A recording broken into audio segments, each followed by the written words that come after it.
For some weeks now, I've been noticing that every few days a hole appears under the fence between our garden and the neighbour's garden. I'd fill it up and then a few nights later it appears again. Something's digging a hole. Now I had my suspicions. I didn't think it was a hedgehog or a fox, and I had a rough idea what I thought it might be, but I thought the only way that we're going to know for certain is by setting up some sort of camera trap. So I went into the shed, dug out one of my spare cameras and fixed it above the hole on the fence, just like this, and thought, right, okay, whatever's going to be going under here is going to trigger the motion sensor.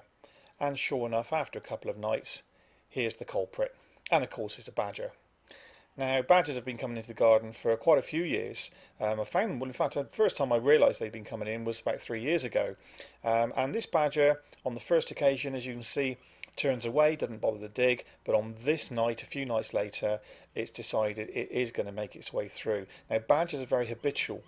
Badgers will always use the same paths, which is why they often wear down a path. You can see the paths they're using on a regular basis. And of course, for this badger, and no doubt its mates, this hole in the fence is part of one of its tracks. So it's going to get through one way or the other. Now, when you see this animal digging, you really get a feeling for how powerful their front legs are and those claws that are just designed for digging out soil. And so it doesn't take long, with a little bit of biting as well, for this badger to get its way underneath the fence. And after about an hour, back through again it comes. Probably raided somebody's compost heap somewhere. So I thought to myself, well, we need to really get some better filming. So I set up some of the CCTV cameras that I've got around the house, and as you can see, we've got much brighter footage, and this is one of the badgers coming in the garden. Now, it's a rainy night, and on rainy nights, of course, the worms come up and there's slugs and snails, all great food for badgers. But if you want to attract badgers, one of the great ways of doing it is to put out peanuts. Badgers love peanuts, and this badger has come into the peanuts that are sprinkled all over the lawn, and maybe this is why they're regularly coming into the garden, because I've been sprinkling peanuts on the lawn for a number of years now, really on a fairly regular basis. The foxes eat them, hedgehogs love them, the wood mice will come out for them, and of course the badgers will like them. And I haven't always noticed that they've been coming in the garden, but as this footage shows, they're pretty relaxed in this environment. And it's not only the badgers that are actually eating the peanuts. So you can see here the fox has come through tonight. Now, a few nights ago, when I was watching out the window at about 5 badgers in the garden, the fox suddenly appeared out of nowhere and it startled the badgers and they immediately chased it away.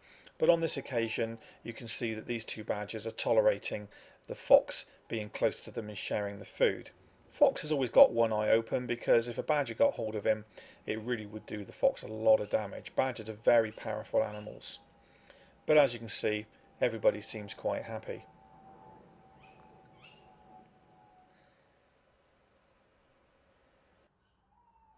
Badgers have a number of favourite things on the menu. Jam sandwiches, peanut butter sandwiches, mayonnaise sandwiches, obviously peanuts. But local photographer Rich McD, who lives over the road and feeds his badgers, he tells me that they love the Pisces fish and chips that he gives them on a regular basis, but at a push they will accept Mr. T's or Wong's as well. So you can pretty much offer them all sorts of things, but in this case, of course, these badgers are eating lots of peanuts. Now, you may have noticed that badger then just sort of started a little bit. Well, that was probably the wood mouse in the wood mouse house, because that's just out of shot there, and maybe the wood mouse just scurried around. So as you can see, this is a fantastic experience to see badgers feeding in an urban garden, and I'm so lucky, and it really is a dream come true. So we're going to get more footage of these animals in the future, so don't worry, there'll be plenty more to see. One of the things I'm trying to do is draw them onto the decking right in front of the patio window, see if we can get some colour film. Haven't got that yet, but of course the food I've put out there doesn't go to waste, because Mr. Fox is always there before the end of the night to clear up any of the scraps that are left over. So I hope you enjoyed this first video diary, and don't worry, there's plenty more to come with lots of different wildlife in Ian's Back Garden Nature Reserve.